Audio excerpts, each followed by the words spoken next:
This thing is going to be over sooner than later, and it's going to be over with the right outcome. An optimistic war assessment from the commander of Operation Desert Storm. This is the CBS Evening News. Dan Rather reporting tonight with a special War Update edition. Good evening. 3 weeks into the Gulf War, U.S. commanders say Iraq's military may be cracking under relentless bombardment. All signs point toward a looming ground offensive on Kuwait. A huge amphibious force is set to go now in the Persian Gulf, and most Allied ground units have moved now up to positions from which they could launch their attacks. President Bush said today he is sending his top military advisors to Saudi Arabia for a first-hand status report, though the president denied that that means he's ready to order a ground offensive.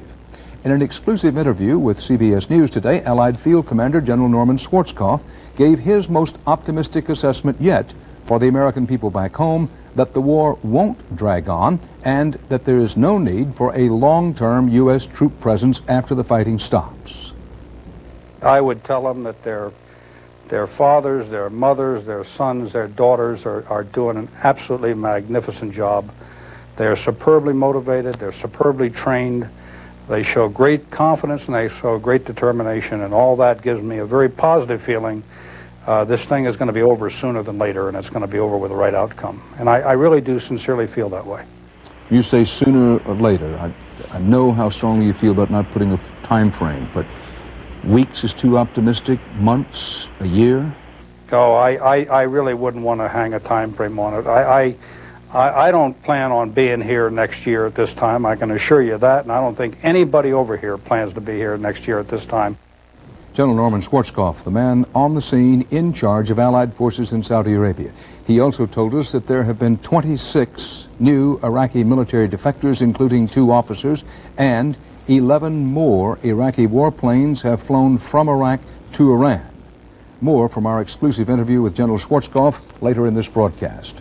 At a news conference today, President Bush said he was sending his top military aides to the Gulf for the first time since the war started, heightening speculation that a decision may be near on whether and when to launch a ground offensive. White House correspondent Wyatt Andrews has our report. The president made clear that the mission for Defense Secretary Cheney and Joint Chiefs Chairman Powell is to study the prospects for a ground war, and that no matter what they find, he expects a ground war will at some point be necessary. And I guess you could rephrase it and say, would air power alone get the job done? And my own view is I'm somewhat skeptical that it would. Mr. Bush today insisted that saving American lives is top priority, but said he'll order the ground war when cold military calculations say it's time. I wouldn't go against sound military dogma or doctrine, I mean, in order to just delay for the sake of delay, hoping that it would save lives. To the president, a long air war would also allow more time for anti-American Arab emotions to deepen. And the president implied today that punishing Iraqi troops from the air cannot alone force Saddam to retreat. Because when you shove people into battle, pushing them from behind to be defeated clearly and surely, I can't figure out what he's thinking.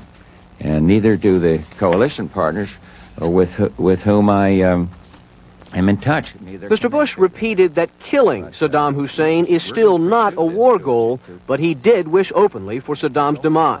It would be a lot easier to see a successful conclusion, because I don't believe anybody other than Saddam Hussein is going to want to continue to subject his army to the pounding they are taking. On the question of diplomacy, the president all but ruled it out. He praised Iran for attempting